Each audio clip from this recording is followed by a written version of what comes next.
Today I want to examine why you Chinese students behave the way you do. Okay? So believe it or not, but the way that you behave, the game that you're playing, it's strange, it's weird. So I'll point out 3 things that you do that don't really make any sense. The first thing that you do is you spend a lot of your time learning English. In fact, you probably spend more time learning English than you do learning Chinese. That's weird. And I've asked Chinese students before why they are so focused on learning English. And their answers usually are, I want to learn knowledge, I want to go abroad, I want to communicate, I want to use the internet. But that's not really a good explanation, okay? So that's one thing that's weird. Second thing that's weird is you're obsessed with making money, especially US dollars. Okay, and the third thing that's weird is that your goal in life is to immigrate to a Western country, specifically the United States, right? You all want to go to the United States for college, get a degree, and hopefully stay there, get a good job. But as we discussed before, that's strange because you are much higher status in China. You're much more likely to get a good job. You're much more likely to marry a beautiful woman than you are in the United States, where the game is rigged against you. Okay, so this sort of behavior is weird. If you think about it, what you should be really trying to do is master Chinese. Because once you master Chinese, and given your family background, given the fact that your family is often wealthy and well connected in China, you can climb up pretty high in China, okay? So if you learn Chinese, you're far better able to communicate yourself. You're far more likely to gain respect and status in China, okay? But instead you learn English. US dollars doesn't make any sense. What you really want is status. Right? What you really want is to be well respected. You want a prestigious job. You want to marry a beautiful woman. You want to have lots and lots of children. That's what you really want. But instead, you're really focused on obtaining US dollars. That's kind of strange. And then the last thing we said was immigration. If you go to the United States, it's really a rigged game against you, right? The most that you can hope to obtain is maybe become an engineer or professor if you're really, really smart, but you're not going to achieve political power. You're not going to become a CEO of a major company, all right? So the situation as it is, it's really weird where the best and brightest in China, they just want to be common people in the United States or Britain or Canada. So it's a really weird game. And so the question I want to look at today is, how was this game constructed? Why do we play this game? And the answer I will show you is because of the British. Okay? The British Empire created this game that ultimately the Americans inherit, and which the entire world's played today because America is the global superpower. Okay, does that make sense? All right, so first I want to go into some history and explain to you how we got to where we are. So this is the map of the Spanish Empire at the height of its power. As you can see, the Spanish Empire covered the entire globe, okay? So this is a small nation in Spain, and it was able to really cover the entire world. So how was this accomplished? Okay, so the first thing you need to understand is that for most of its history, Europe was a very poor place. In order for it to obtain wealth, it had to trade with the world. Specifically, it wanted spices from what they call the East Indies, okay, Southeast Asia. At this time in history, the main power were the Muslims who are here, okay? And if you want to trade with East Asia, you have to go through the Muslims. And at this point in history, Spain is Muslim. It's a place called Andalusia. But then the Christians were able to reconquer Spain. And so the Muslims decided that we'll just blockade you. Or if you want to trade with us, we will charge you a lot of levies. Okay? And so now the Spanish and the Portuguese are forced to look for new routes to the East Indies, where the spices are. Remember, at this time in history, spices are the most valuable commodity. They're actually worth more than gold. Okay? I'm talking like cinnamon, nutmeg, peppercorn. Okay? These spices are extremely valuable commodities. In fact, one ship, if you're able to bring one ship of these spices back to Europe, well, you had intergenerational wealth. Okay? You become one of the wealthiest people in Europe. That's how valuable these spices were. And so now, the Spanish and the Portuguese have no choice but to discover new routes to the East Indies. So they went this way, and this is hard because Africa is not really hospitable. There are a lot of viruses, diseases in Africa. So they started to explore all around the world, and they went to North America and South America. And when they went to North and South America, they discovered that there were already peoples, the Aztecs, the Incas, living there. And they had a lot of wealth because these were empires, and they could be easily conquered. And so they set up these colonies all around South America, and a lot of silver was now being transported back to Spain. And so overnight, Spain became extremely wealthy.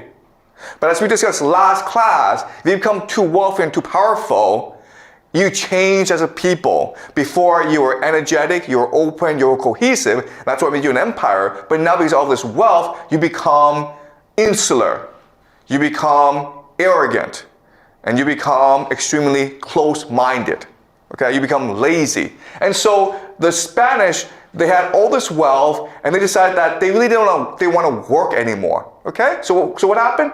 Well, what happened was that they started to subcontract their labor to other places. Okay, so now what's going to happen is you will have the rise of England, French, and the Dutch Republic. Mainly, okay, to provide textiles, luxury goods to Spain, all right? So how this was accomplished was first, industry. So the Spanish, because they were so wealthy, didn't want to work. And their people didn't have to work either, okay? So, but they wanted to buy clothes, nice clothes. So what happened was they got other nations to be their factories, including Britain, the Dutch Republic, and France. Okay, that's the first thing. Second thing that happened was trade.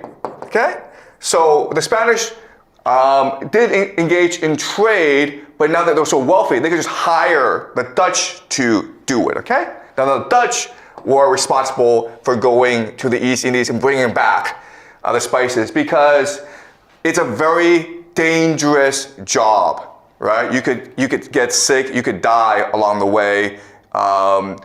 You could also lose a lot of money.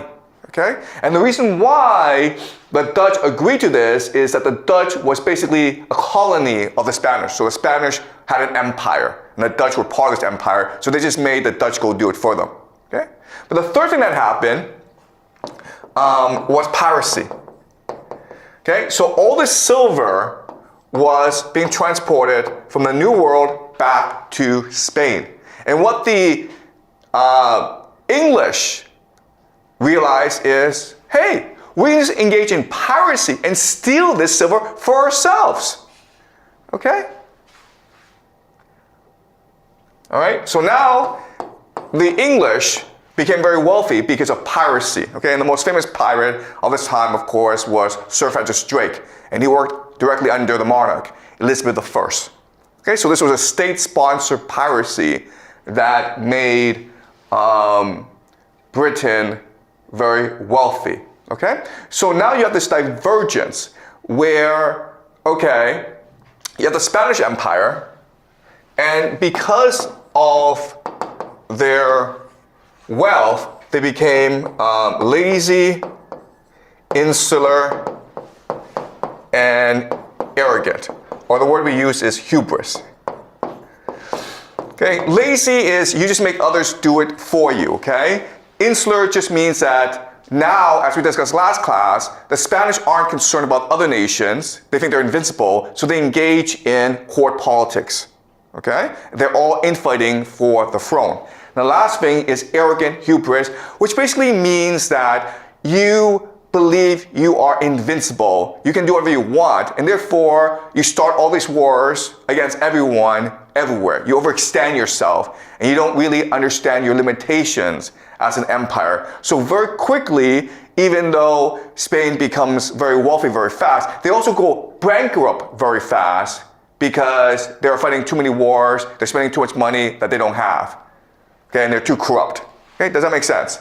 Now, and because of this, what's happening is that the British, England, the Dutch, and the French, they are slowly becoming a much more energetic, open, and cohesive society.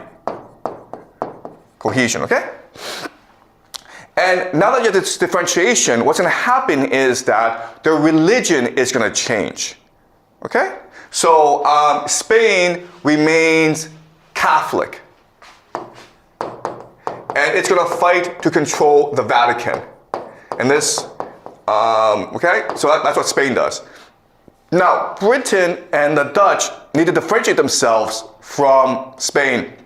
And so they become Protestant, or we call Calvinist. Okay? So Catholic is really about obeying authority. But the Protestant, the Calvinist religion insists on hard work, on energy, on obtaining wealth. Okay? The problem, though, is that the Spanish are too powerful. And the French, some of them are Calvinist, but most are Catholic. Okay? So what's going to happen is that the English and the Dutch are going to decide to join forces. Okay? So I want to very quickly show you the difference between the Catholic religion and the Protestant religion. Okay? So these are the Spanish. And as you can see, there's a lot of trade going between the New World and Spain. Why is this the case? Because Spain is extracting resources from the New World, primarily silver. Okay? The French are also engaged in trade as well. So what they really want is fur from North America. So fur is considered a luxury at that time.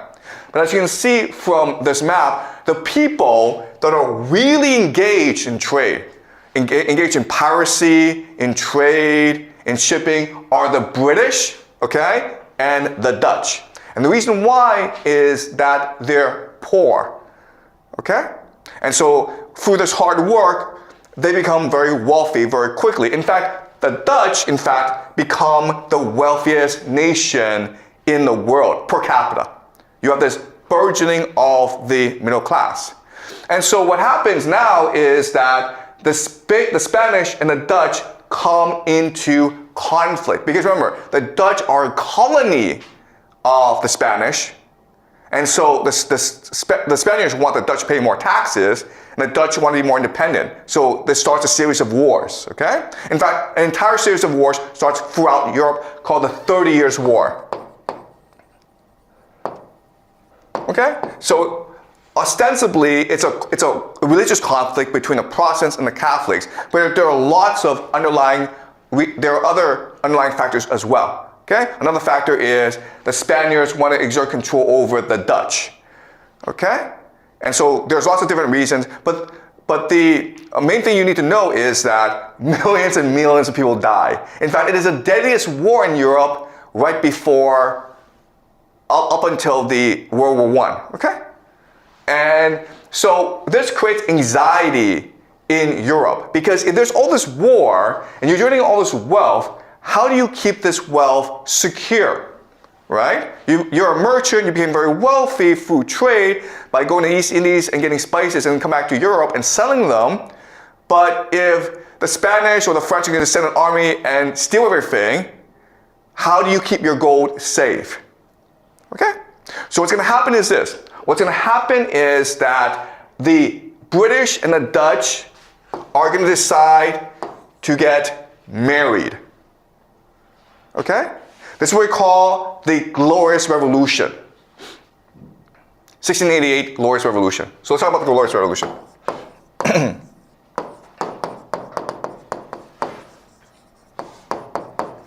In the Glorious Revolution, what happens is that the British nobility invite William of Orange, who is a leader of the Dutch Republic, to come and become the monarch of Britain. Okay? And so you're like, okay, why would they do that? Why would they betray their own king, James II, and install a foreign monarch, William of Orange? Okay? And so the thing you need to understand is that throughout British history, what makes Britain unique is that the monarch has always been in conflict with the nobility. Okay? The king has always been in conflict with the oligarchs.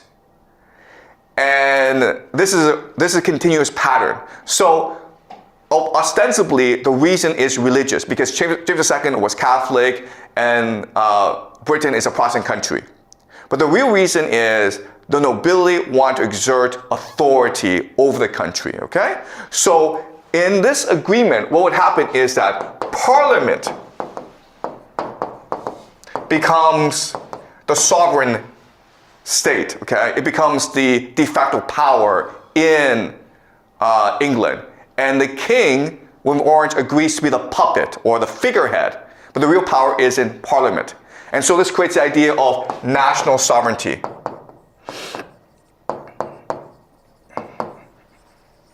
Okay? What people don't appreciate is that the real reason why they want to do that is they want to protect capital. Okay? Capital. Okay, or transnational. So the idea is that not only does William of Orange come over, but most of Dutch wealth come over. Because remember, at this time, the Dutch have a huge problem. They're constantly being invaded by Spain. So what you do is you take all the gold in the Dutch Republic and you transfer over it to England, okay? And so in 1694, they create something called a Bank of England.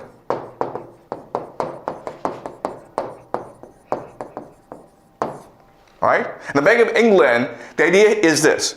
The idea is that if you buy in the Bank of England, that gold is yours, okay? But the Bank of England will always be guaranteed by Parliament. All right, so this is a very important idea, guys. I need you to understand this for the rest of the semester, okay? So before, if you're a king and you need to go fight a war, you would borrow money from bankers and merchants, right? The problem, though, is that, one, you could lose the war, in which case, oops. Second is that you could die, in which case, oops. And the third problem is that you could just say, I'm king, I'm not going to give you back your money, okay? And so these merchants would have no choice but to try to create a revolution, okay? But as a merchant, as a capitalist, you don't want to go through this process. And so the Bank of England, it's really important because now you are lending money not to the king, but to the nation. Okay? What this means is that the nation has to pay you back. So even though the king dies, the people are liable for the debt. Okay, does that make sense? All right? So now, if you're a merchant, you feel safe. I can now put my money in the Bank of England. It's my money. If I lend it to the nation, I'm always guaranteed that they'll pay me back. Okay? And England is safe because, unlike the Dutch Republic, England is an island, and therefore it's protected by the Royal Navy. It's impossible for the French, the Habsburg Empire, or the Spanish to invade England. They've never been able to conquer England, and so it makes England safe, okay?